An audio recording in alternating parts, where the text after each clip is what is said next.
2014, and then also reading a lot about suspensions because of uniforms, and we are curvier than other people, so our uniforms don't fit the same way, and so if your hips are a bit wider, then your skirt's gonna be shorter, and then you get in trouble, even if you bought the same uniform that everyone else has, so it's all, go Curves. I don't have my English, so she put it away, but, I think there's a lot of things that are also just out of students' control that, for the suspension, and also was talking about assertiveness in Black women, and how, you know, we're sassy, but it's like, it's called like talking back or, yeah, disrespect, and so I think, some of it's cultural too, and I think it goes back to what you were saying about training for teachers, and also there's a lot of implicit bias, and I think there's a lot of reasons why our Black girls are getting suspended, and still a lot more. Can you repeat your question? The question and the question was that initially I made the statement that our young girls of color are suspended at 6 times higher the rate than their female counterparts. So the question was, what do you think are the reasons for the increase in suspensions, expulsions, and school-based arrests in schools across the country? So again, that I would think, my opinion would be, it depends on the school. You have to look at the school and the diversity of the school, whether it's a school of all color or a school that has mixed. So, and there's rules and regulation, you know, so it depends on what rules have been broken, you know, what was informed that students are not to do. And also when it comes to suspension, it depends on, you have to have educators who understand the mental status or capacity of students, individuals, and find out, evaluate to see if it's a behavioral issue, if it's a mental issue, or some other reasons. So sometimes they're being expelled because it seems as if it's a behavioral issue or you're just doing it, but it can be a deeper issue that's going on, but the administration does not understand, or because they don't have the qualification to determine whether it is more than what hits the surface. So. Can you guys hear me? I'm really loud. I can be really loud.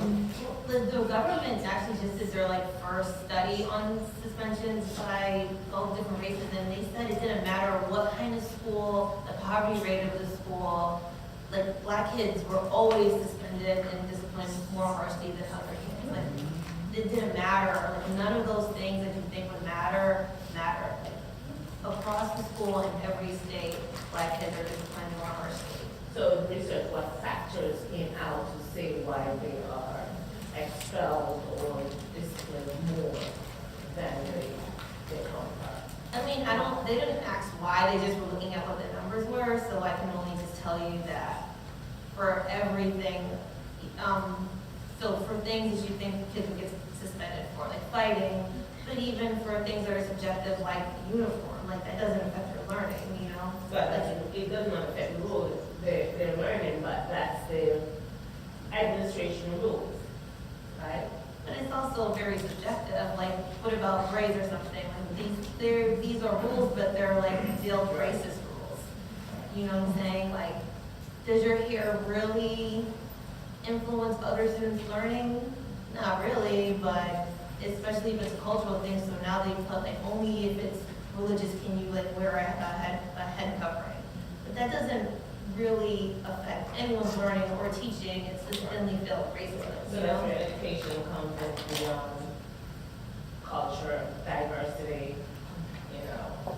So in that case, then for those who are in administration needs to be educated about the diversity, because it might just be used to a certain culture, and you're not exposed to all the culture. What is normal for one culture might not be normal for another. So that's what also education comes in with, or diversity comes in with.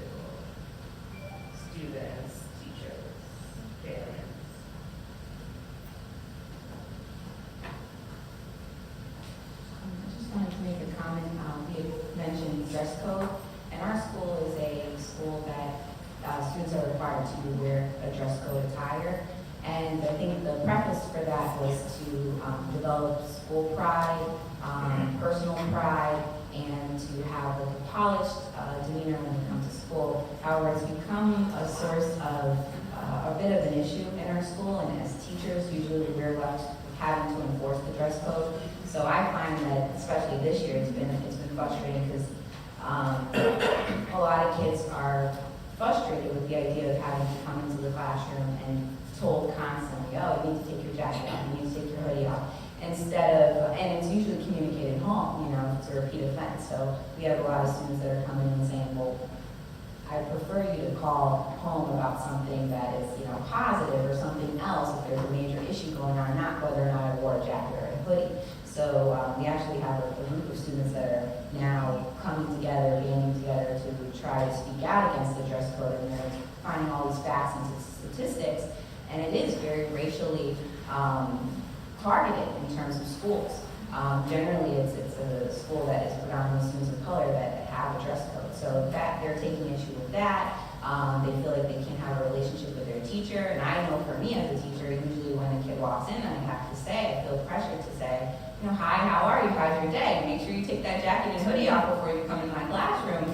And sometimes I feel frustrated too as a teacher. I understand the importance of teaching students appropriate dress codes and business attire, and how to dress appropriately for the environment that you're in. But it does raise a question in my mind as a teacher, you know, am I teaching them the right, am I sending the right message when I'm greeting them with, make sure you take your jacket and hoodie off, especially if they're having a bad day or going through something. Again, the emotional, social relationship with the student, I think, is important. And that's something that we're dealing with right now in the education system.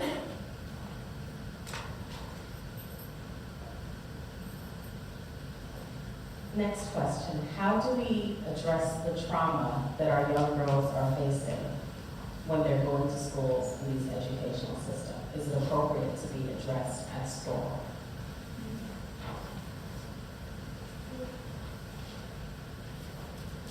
I think that a lot of school is the people that you talk to every day. You don't realize it, but we spend most of our time as youth at school. So the conversations that we have with our friends, and possibly teachers, administrators, people we confide in, that's where you're getting the people that you talk to the most. Because you do go home, but let's say your parents are at work and they don't get home until late.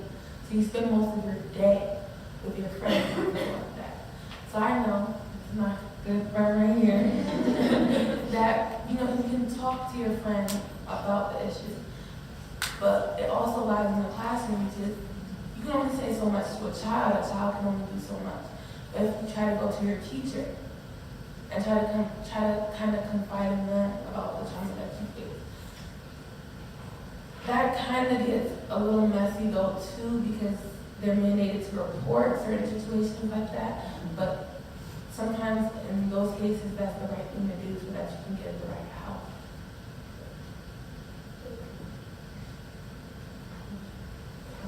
I think we should address trauma in schools. I think we also should recognize that sometimes schools traumatize students.